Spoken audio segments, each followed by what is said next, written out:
Dia 16 de novembro completam-se 100 anos sobre o nascimento de José Saramago. Neste ensaio geral, mergulhamos na vida e obra do Prémio Nobel da Literatura. Sobre o autor de Ensaio sobre a Cegueira, descobrimos a história das suas 7 vidas com os biógrafos Miguel Real e Filomena Oliveira. Entramos na sua casa de Lanzarote pela mão da viúva Pilar del Rio e com ele e a sua escrita vamos à ópera descobrir Blimunda no Teatro Nacional de São Carlos. Mais à frente as escolhas literárias de Guilherme de Oliveira Martins e uma exposição cheia de cor. Seja bem-vindo ao Ensaio Geral.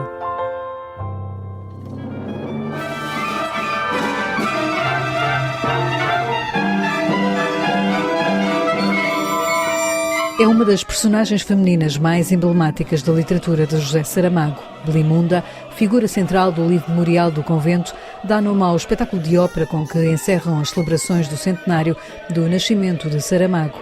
Estreada em 1991, primeiro no La Scala de Milão, Blimunda regressa ao Teatro Nacional de São Carlos, em Lisboa, numa nova produção com encenação de Nuno Carinhas. Penso que é das personagens femininas mais extraordinárias da nossa literatura, não é? Da nossa ficção. Aliás, não é só ela, a mãe dela. Há aqui um protagonismo feminino muito interessante, de percepções, de capacidade de apreender o inefável, de recolher as vontades, como ela acaba por fazer, para que a passarola do Bartolomeu de Gusmão possa voar, e recolher essas vontades à beira do colapso de cada uma das personagens que ela vai encontrando no caminho. Essa junção da percepção e do labor quase exaustivo da procura das vontades é das coisas mais, do ponto de vista metafórico, mais brilhantes que eventualmente se escreveram.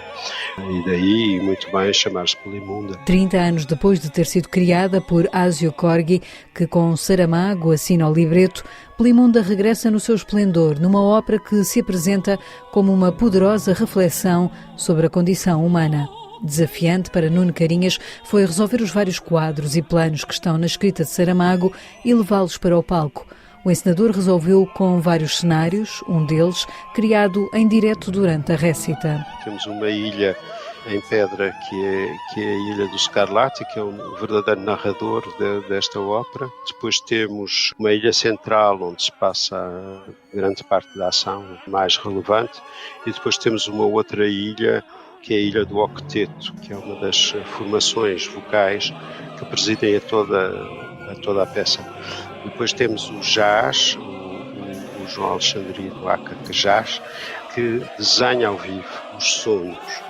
Era importante para mim haver uma outra linguagem, que não fosse a linguagem das palavras, a linguagem do canto, que nos clarificasse que aquilo que estamos a ver são sonhos. E então pensei o que é que seria bom para ilustrar esses sonhos, e o jazz faz desenhos em areia. Essa metáfora que me chegava.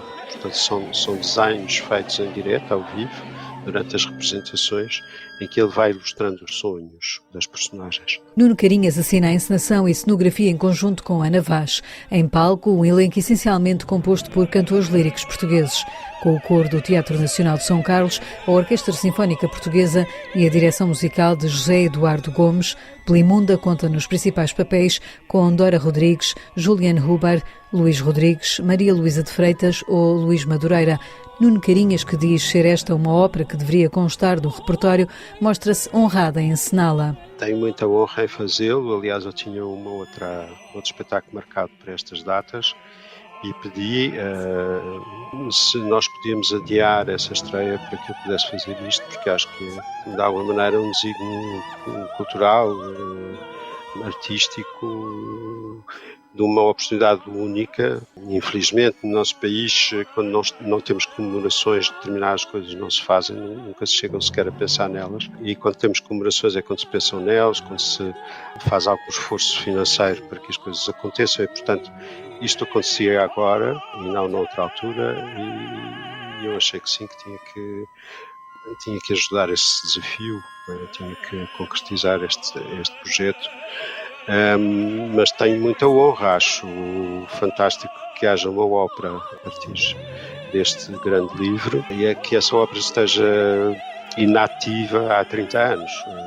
Não faz grande sentido, aliás, porque ela, mesmo tocada hoje, é belíssima. É uma ópera que poderia ser parte do repertório de qualquer casa. Belimunda estreou esta noite no Teatro Nacional de São Carlos, em Lisboa, e vai estar em cena dias 14 e 16, às 8 da noite. Dia 16 é o dia em que se completariam 100 anos sobre o nascimento de José Saramago. A seguir, abrimos a biografia sobre o Nobel da Literatura.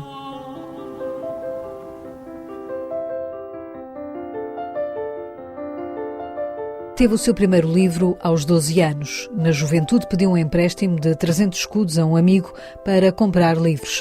A sua primeira estante foi o armário da cozinha. Só aos 58 anos, José Saramago escreveu o seu primeiro livro. Aos 76 venceu o Prémio Nobel da Literatura. A história das várias vidas do escritor português é agora contada no livro As 7 Vidas de José Saramago, da autoria de Miguel Real e Filomena Oliveira.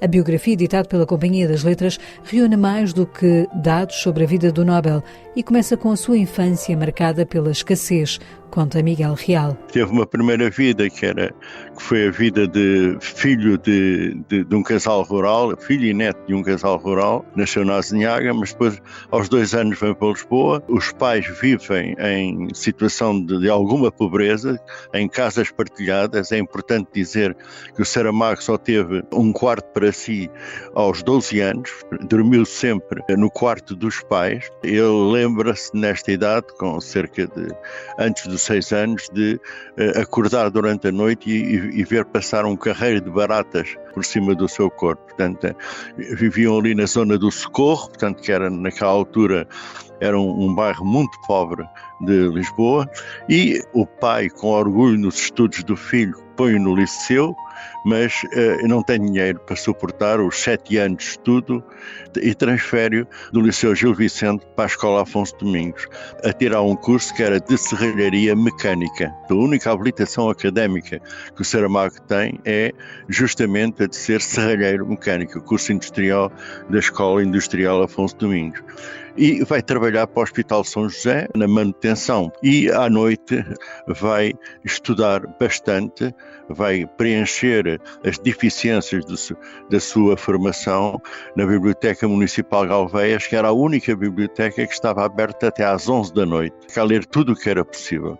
O primeiro livro que ele teve, é importante dizer, para se perceber o estado de espírito dele e o caráter, a personalidade dele, o primeiro livro que ele teve foi aos 12 anos. Esta poderia parecer uma vida de alguém que não nasceu para ser escritor, mas José Saramago teve mais vidas. Trabalhou numa companhia de seguros e mais tarde numa editora. A partir de 61 vai trabalhar para a editorial Estúdios Cor, e é aqui que essa grande sorte, porque conhece os escritores. Conhece o Jorge de Sena, conhece o João Augusto de França, José Gomes Ferreira, conhece o Rodrigues Miguéis, conhece a maioria dos escritores, entre as quais, em 66, conhece Isabel da Nóbrega, que era a grande escritora sensação da década de 60, digamos assim. Havia 2 ou 3, mas Isabel da Nóbrega tinha ganho o prémio Romance de Camilo Castelo Branco, tinha uma peça de teatro no Teatro Nacional, já escrevia uns contos pequeninos com algum êxito, e escreveu um conto justamente para a editorial Estúdios Cor, começa aí a relação, e, portanto, o Saramago, a década de 60, é a década de editor dos livros dos outros, não é? Ele edita imensos livros de pintura, história da humanidade, mas não edita nenhum livro dele, a não ser os poemas possíveis. Em 66, na Portugália. Militante do Partido Comunista, Saramago entra no mundo dos jornais, é cronista, e quando se dá a Revolução do 25 de Abril, esta biografia vem esclarecer o que aconteceu no Diário de Notícias. Dá-se o 25 de Abril e ele torna-se revolucionário. É o ano de 75, 76, é diretor do Diário de Notícias e, atenção, é muito importante, não está na sessão onde os 24 foram saneados ou expulsos do Diário de Notícias. Ele falou antes, disse que eles não eram dignos de estar num jornal popular, mas não votou o saneamento deles. É importante dizer, porque é um mito que o Saramago saneou 24. Não saneou. Também não fez nada para que eles ficassem.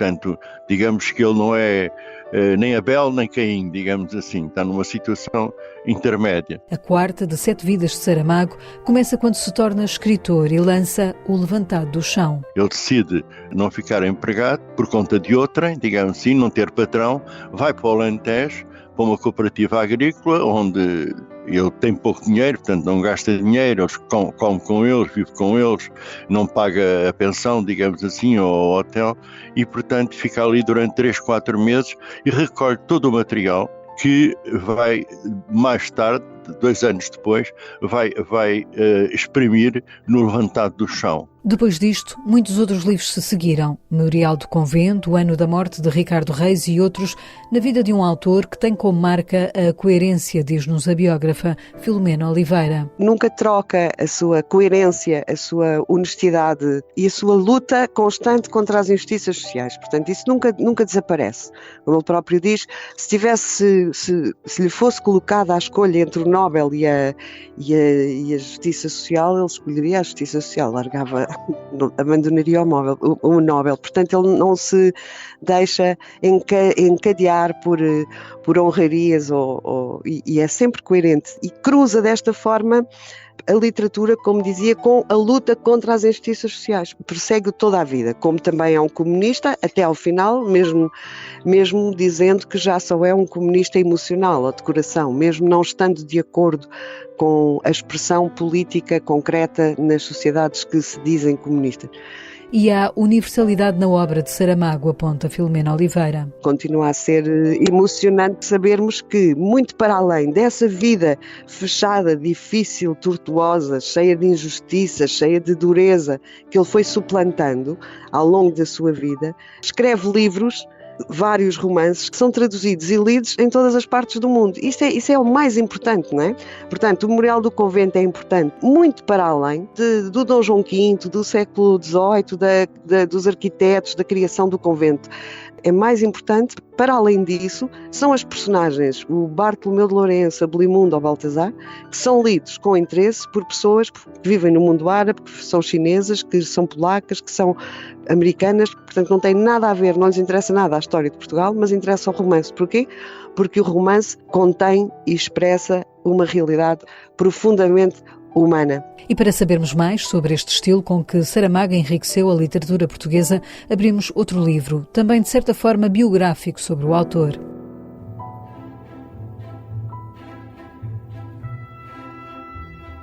A Intuição da Ilha é o nome do livro que Pilar del Rio lançou neste ano do centenário de José Saramago.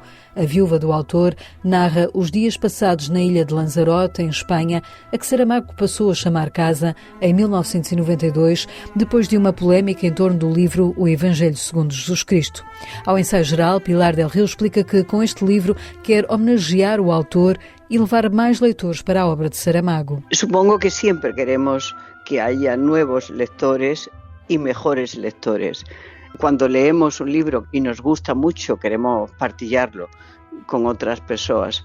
¿Por qué escribí este libro? Fue en la pandemia y fue porque los trabajadores de la Casa de Lanzarote, en las reuniones que teníamos por Zoom, comentaba cosas de casa, cosas que tenían pasado, visitas, amigos, y entonces ellos comenzaron a pedir que escribiera, y como un homenaje a José Saramago, como un intento de que lectores de Saramago pudieran encontrar otras facetas do autor e, sobre todo, atendendo ao trabalho e à emoção dos trabalhadores da casa. E são várias as facetas que Pilar del Rio leva ao conhecimento do leitor. Embora José Saramago tenha ele próprio escrito Cadernos de Lanzarote, neste livro A Intuição da Ilha, a presidente da Fundação Saramago dá um olhar diferente. Quise, eso sí, contar lo que Saramago no iba a contar, y era qué ambiente había en la casa y en él mismo cuando comenzaba a escribir un romance. ¿Por qué escribió ensayos sobre la ceguera? ¿Por qué escribió todos sus nombres? ¿Por qué escribió ensayos sobre la lucidez? ¿Por qué escribió A viaje en do elefante? Esos libros que escribió en Lanzarote. Entonces, contar el momento que estaba pasando en Saramago, no mundo, en la casa, qué conversa, qué intuición, qué pregunta Saramago se tiña feito para actuar e dedicar os seguintes meses ou anos a escribir ese romance. En el fondo, con este libro, A Intuición da Ilha, yo pretendo poner solo un tapete para que las personas puedan entrar de otra manera a la segunda mitad da vida de José Saramago, que es la vida como escritor que pasó en Lanzarote. Foi no escritório da Casa de Lanzarote que Saramago escreveu nos últimos 17 anos de vida os seus derradeiros livros, um deles, A Viagem do Elefante. Com o prefácio de Fernando Gomes Aguilera, esta Intuição da Ilha revela também assuntos domésticos do cotidiano do Nobel, revela Pilar del Rio. Os nomes dos cães, o papel que os cães tinham na casa, a música, la hipótesis de asistir a un concierto en el interior de una crátera, que esto pasaba en Lanzarote, las visitas a lugares considerados de alguna manera sagrados, anécdotas divertidas como ese restaurante, ese camarero que dice no, pescado aquí en el interior no, aquí tienen de tomar carne, y estaba a 3 kilómetros de la costa, se veía el mar desde todas partes, pero los comportamientos extraños continentales que se dan también en una isla tan pequeña como Lanzarote. Editado pela Porto Editora, A Intuição da Ilha de Pilar del Rio inclui 24 páginas de fotografias do arquivo privado da Fundação Saramago, o autor cuja vida e obra foi honrada com esta celebração do centenário. Saramago cumple 100 anos e está muito, muito vivo nas consciências dos leitores. O meu balanço é uma palavra e é emoção. É dizer, passar por uma praia e que se lea Saramago, que no hay lugar de Portugal, no Algarve, en Trasmonte, en norte o sur, en Alentejo, que no haya habido una obra de teatro, un club de lectores, bibliotecas públicas. Y esto ha pasado en Portugal, en España, en Latinoamérica, en Japón, en Corea, a una vigencia de la obra de Saramago, una capacidad de estimular tan grande. Todo esto es de una emoción que otro escritor es capaz de provocar, tanto estudio, tanto entusiasmo, tanta manifestación popular. Entonces, yo creo que es un gozo para los lectores de Saramago y para aquí, para Portugal, haber pasado este año de celebración. Y pensar que Saramago es un centenario, pero es un centenario de un contemporáneo noso que conocemos e que se le quiere de uma maneira especial. Pilar del Rio, a presidente da Fundação Saramago, a instituição que na próxima segunda-feira revela quem será o vencedor do Prémio Literário Saramago.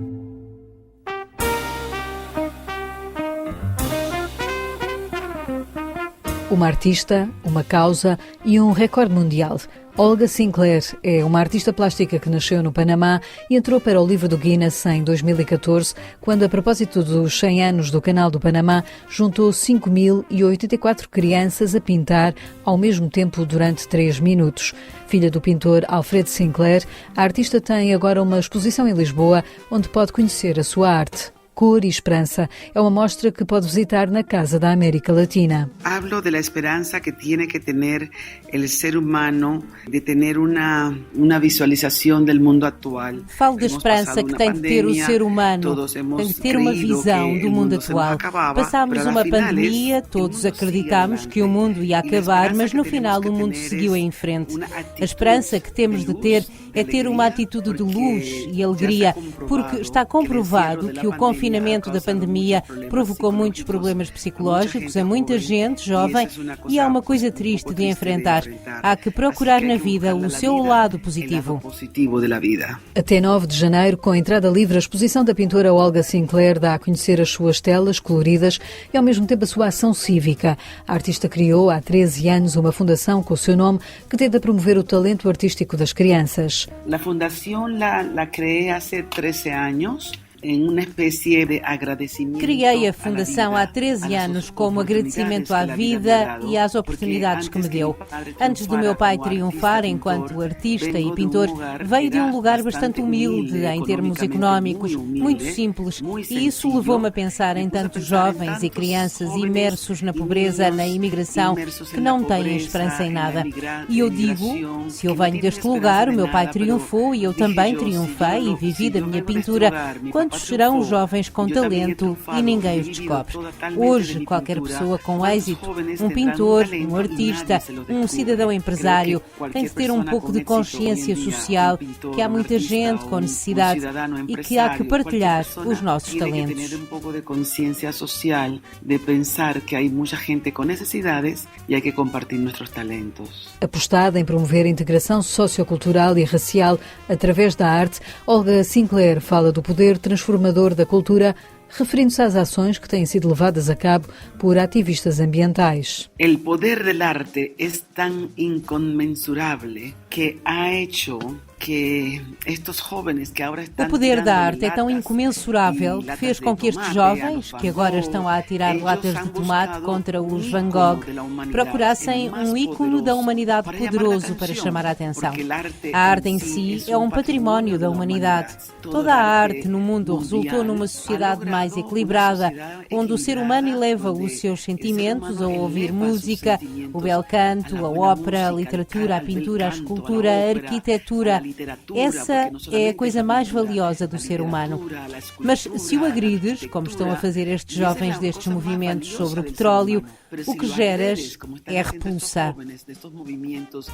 Del asunto del aceite, del óleo, del petróleo, lo que crea es rechazo.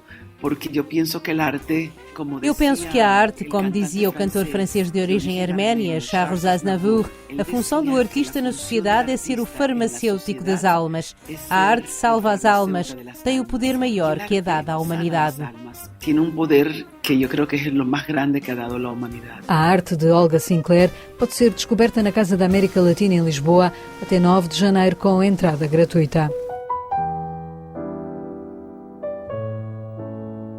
No ensaio geral com Guilherme de Oliveira Martins, do Centro Nacional de Cultura, voltamos a José Saramago e aos livros que não deve mesmo deixar de ler do Nobel da Literatura português. O centenário de um escritor é a oportunidade de o ler, de o recordar, mas sobretudo de o encontrar na franqueza das suas palavras.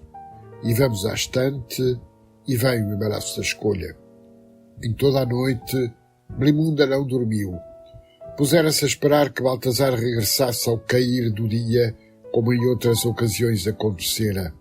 Nessa crença, saiu da vila, andou quase meia légua pelo caminho que ele traria e durante muito tempo, até fechar-se por completo o crepúsculo, se deixou estar sentada num valado, vendo passar a gente que ia para Mafra, de Romaria à Sagração. Não era festa que se perdesse. Certamente haveria esmola e comida para quantos aparecessem, e elas não faltariam aos mais lestos e laboriosos. Procura a alma as suas satisfações, o corpo não as dispensa. As palavras entrelaçam-se e atraem-nos. Ao lado do memorial do convento, lemos sofregamente: aqui o mar acaba e a terra principia. Chove sobre a cidade pálida, as águas do rio correm turvas de barro à cheia nas lesíneas. O barco, escuro, sobe o fluxo soturno. É Island Brigade que vem atracar no cais de Alcântara. O vapor é inglês, da Mala Real. Usam-no para atravessar o Atlântico entre Londres e Buenos Aires, como uma lançadeira nos caminhos do mar. E eis que mais do que um livro encontramos um poeta de regresso à pátria, Ricardo Reis, de sua graça. E mais adiante, no mistério da andança, a viagem não acaba nunca. Só os viajantes acabam. E mesmo estes podem prolongar-se em memória, em lembrança, em narrativa. Quando o viajante se sentou na areia da praia e disse: não há mais que ver, sabia que não era assim. O fim de uma viagem é apenas o começo de outra. Que o diga o elefante Solimão. O que me interessou na história deste elefante foi o fim que teve, quando depois de morrer lhe cortaram as patas para servir de bengaleiro à entrada do palácio e lá porem as bengalas, os chapéus e as sombrinhas.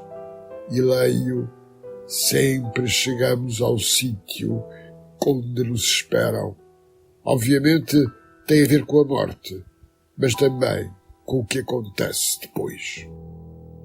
É o palco do tempo, sem tempo a mais. Este é um dos temas do filme José e Pilar. O documentário de autoria do realizador Miguel Gonçalves Mendes é exibido na próxima segunda-feira na Cinemateca Portuguesa em Lisboa, que inaugura assim um ciclo sobre José Saramago no cinema. Até dia 17 passam pelo grande ecrã filmes como Ensaio sobre a Cegueira, A Jangada de Pedra, entre outros. É com Noise Earth que fechamos o ensaio geral, que teve sonorização de José Luís Moreira. Voltamos de hoje a 8 dias com novas propostas para si. Até lá, boa noite e bom fim de semana.